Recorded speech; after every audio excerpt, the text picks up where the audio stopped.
Hello there. Today we are going to study some exceptions to articles or to the general rules of articles. I'm going to show you a question. You need to answer it first. Then we dive into the explanation. Got the first exception, jobs and positions. We have the sentence, Queen Elizabeth had dinner with President Kennedy. So which one is correct? Is it A, B, C, or D? You can pause the video if you want and take your time. The answer is D, no article. Say Queen Elizabeth had dinner with President Kennedy. We don't put the definite article before Queen or before President. And the reason behind this is that the general rule is that if we have a title that is unique, meaning that there is only one, for example, President, King, Queen, CEO, Chairman, if we are naming the person who has that title, we should not use the article, we should not use the definite article, meaning we say Queen Elizabeth, not the Queen Elizabeth, President Trump, President Kennedy, King Charles, and so on and so forth.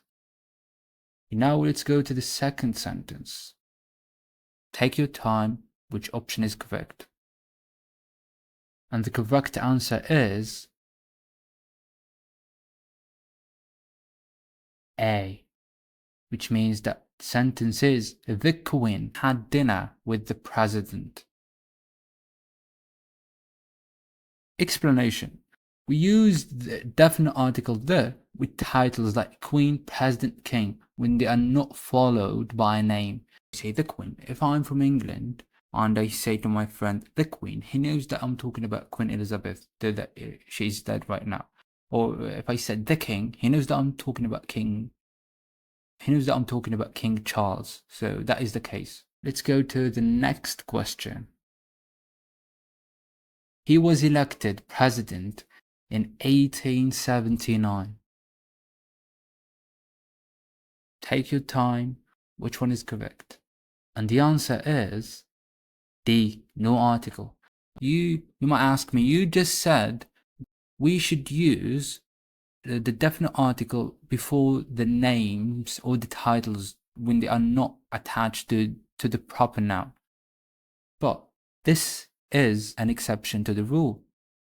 When we are describing the action of someone achieving a unique position or getting a unique position, for example, president, chairman, and that position should be unique and special, meaning there is only one.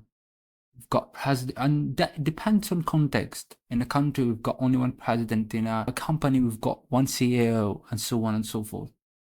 So if we're trying to describe the action of that person getting that unique position, we don't use the definite article. We use no article. So we say they appointed him head librarian. There is only in that library, there is only one position for head librarian, and they appointed him head librarian.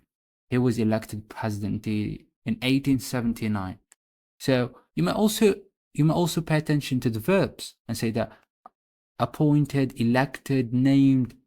Once you see these verbs and you know that the position being assigned is a special position, you don't add the article to the position. Now for the second exception, which is the usage of most. Okay, read the sentence and choose an answer. We've got, this murder is most puzzling case.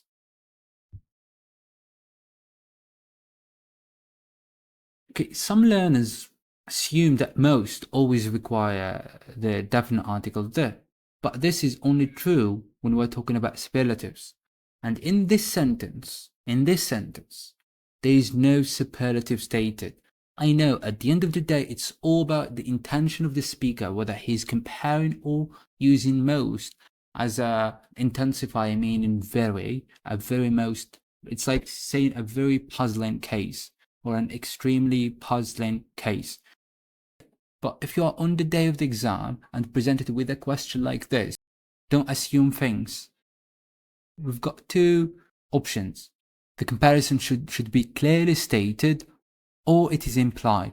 For example, if it is clearly stated like this, if someone says, out of all the cases I have seen, this murder is the most puzzling, meaning that there is an active comparison, meaning that he is comparing this case to all the cases that he had. So we should use the definite article in that context. But if there is no indication or no stated or implied comparison, you should use the indefinite article a. Now we've got, wait, I need to change this one. Okay, this one is 3, exception number 3, which is concerned with measurements. Now I'm going to ask you 2 questions, and I want you to answer them. Do you pay rent by month? Okay, take your time and choose one of these articles. Is it A? Is it B? Is it C? Is it D? Okay, to the second question. Do you sell eggs by kilo or by dozen? Look, just to make it clear, if you are to choose the first option, it is by a kilo or by a dozen. If you are to choose this one, it is by the kilo or dozen. You just need to choose one option, and that goes for both answers. Okay, let's get to the answers. The answer is B for both questions. And you might ask why? Because it's like a fixed expression in English. Once you talk about measurement, you should use the definite article after by. So it's an expression. It's like a fixed expression. Like, say, by the month, by the kilo, by the hour, etc. We use the because we're referring to a standard unit of measurement or time.